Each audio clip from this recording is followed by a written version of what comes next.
Assalamualaikum warahmatullahi wabarakatuh. Saya akan menjelaskan tentang pengertian partisipasi masyarakat. Partisipasi masyarakat adalah keterlibatan atau keikutsertaan masyarakat dalam kegiatan pembangunan baik secara mental maupun pikiran, serta tenaga yang dilaksanakan dengan sadar dan dengan penuh tanggung jawab untuk mencapai tujuan yang telah ditetapkan bersama.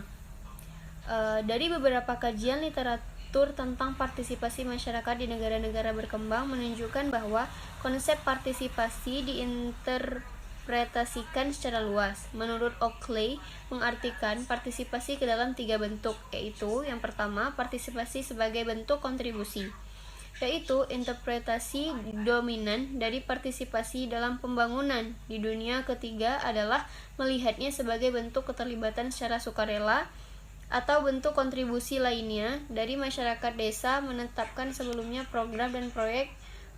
Yang kedua ada partisipasi sebagai organisasi, dan yang ketiga ada partisipasi sebagai pemberdayaan. Partisipasi merupakan latihan pemberdayaan bagi masyarakat desa. Meskipun sulit didefinisikan, akan tetapi upaya untuk mengembangkan keterampilan dan kemampuan masyarakat desa untuk memutuskan dan ikut terlibat dalam pembangunan. Sekian dari saya kembalikan ke moderator. Saya akan menjelaskan unsur-unsur partisipasi masyarakat. 1. Bahwa partisipasi atau keikutsertaan atau keterlibatan atau peran serta sesungguhnya merupakan suatu keterlibatan mental dan perasaan serta jasmania. Kedua, adanya kesediaan memberikan sumbangan kepada kelompok dalam usaha pencapaian tujuan kelompok. Ini berarti terdapat rasa senang sukarela untuk membantu kelompok.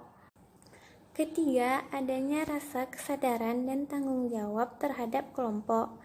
Keempat, adanya kesempatan-kesempatan atau peluang yang dapat dijadikan peningkatan kualitas hidup. Kelima, adanya unsur timbal balik di mana masyarakat mau berpartisipasi apabila adanya manfaat bagi masyarakat tersebut. Saya Nurjalina akan menjelaskan bentuk dan tipe masyarakat, yaitu terbagi menjadi 7. Pertama, ada partisipasi manipulatif, yaitu masyarakat berpartisipasi dengan cara diberitahu apa yang sedang terjadi. Kedua, ada partisipasi melalui informasi, yaitu masyarakat berpartisipasi dengan cara menjawab pertanyaan-pertanyaan seperti kuesioner. Ketiga, ada berpartisipasi dengan cara konsultasi, ialah orang luar mendengarkan dan membangun untuk mendefinisikan permasalahan dan penyelesaiannya. Keempat, ada partisipasi untuk intensif material, yaitu masyarakat berpartisipasi dengan cara menyediakan sumber daya seperti tenaga kerja. Kelima, ada partisipasi fungsional, ialah masyarakat membentuk kelompok untuk mencapai tujuan yang berhubungan dengan keinginannya. Keenam, ada partisipasi interaktif, yaitu masyarakat berpartisipasi dalam analisis kegiatan lembaga sosial. Dan yang terakhir ada self-mobilization, yaitu masyarakat berpartisipasi dengan mengambil inisiatif untuk mengubah sistem atau nilai yang mereka miliki. Sekian dari saya. Baik, saya akan menjelaskan materi mengenai faktor-faktor yang mempengaruhi pembangunan. Ada beberapa faktor yang perlu diperhatikan dalam upaya pembangunan partisipasi masyarakat, baik berupa faktor pendorong maupun faktor penghambatnya. Faktor pendorong yang dapat mempengaruhi partisipasi masyarakat sebagaimana yang dikemukakan oleh Subrata dan Atmaja dalam Sopino 1998 halaman 32 sebagai berikut.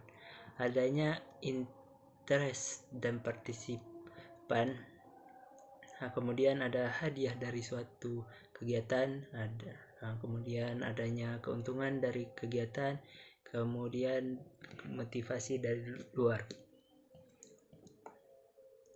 Menurut Sastro Poetro tahun 1998, ada 5 unsur penting yang menentukan gagal dan berhasilnya partisipasi, yaitu komunikasi yang menumbuhkan pengertian yang efektif atau berhasil, kemudian kesediaan melakukan sesuatu yang tumbuh dari dalam lubuk hati sendiri tanpa dipaksa orang lain, kemudian adanya rasa tanggung jawab terhadap kepentingan bersama.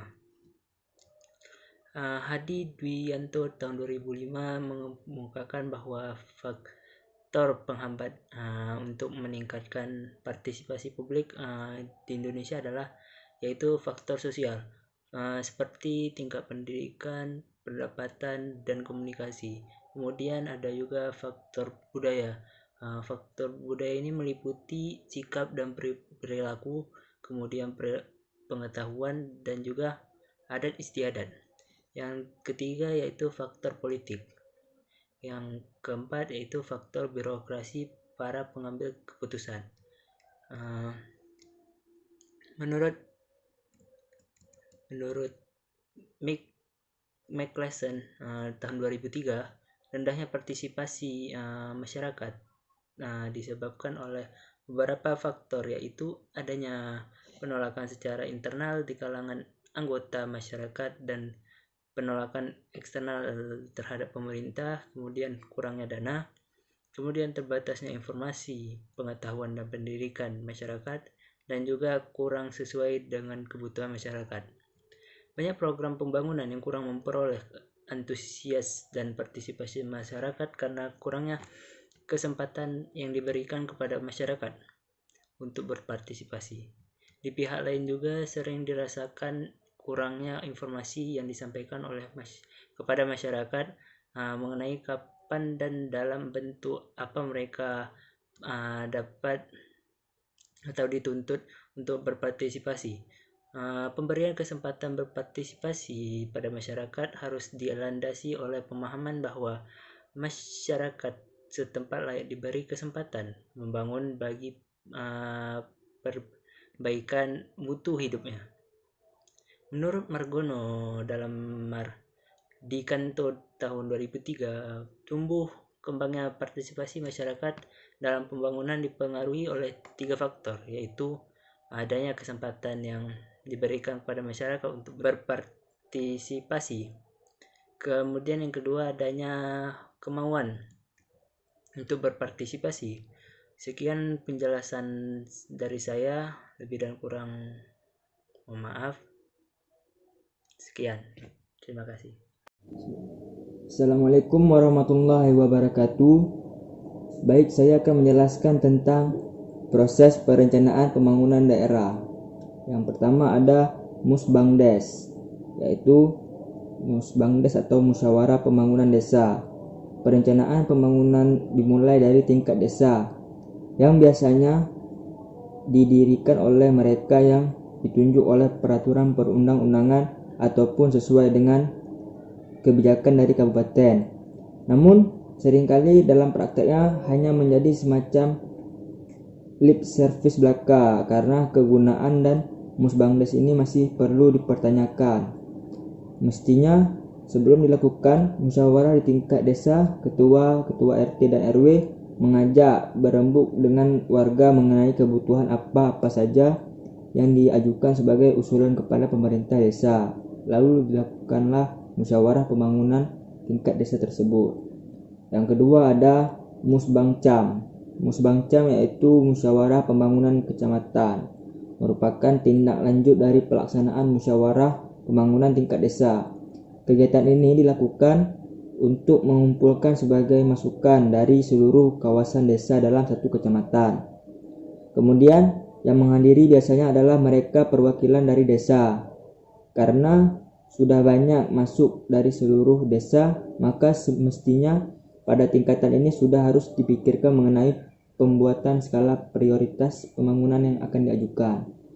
Yang terakhir ada Musbangkap atau Musyawarah Pembangunan Kabupaten. Dilakukan di tingkat kabupaten yang dihadiri oleh para perwakilan dari kecamatan-kecamatan untuk kemudian melakukan sinkronisasi rencana-rencana pembangunan yang telah disusun dengan rencana-rencana yang telah dibuat oleh dinas. Pada level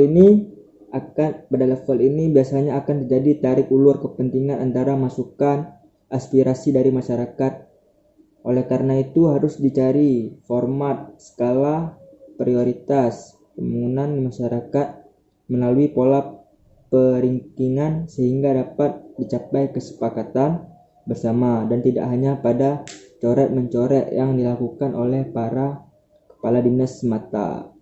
Penentuan skala prioritas ini tidak boleh dilakukan secara sepihak karena hasil dari pelaksanaan kegiatan ini nantinya akan dijadikan rencana anggaran dan pendapatan daerah (RAPBD).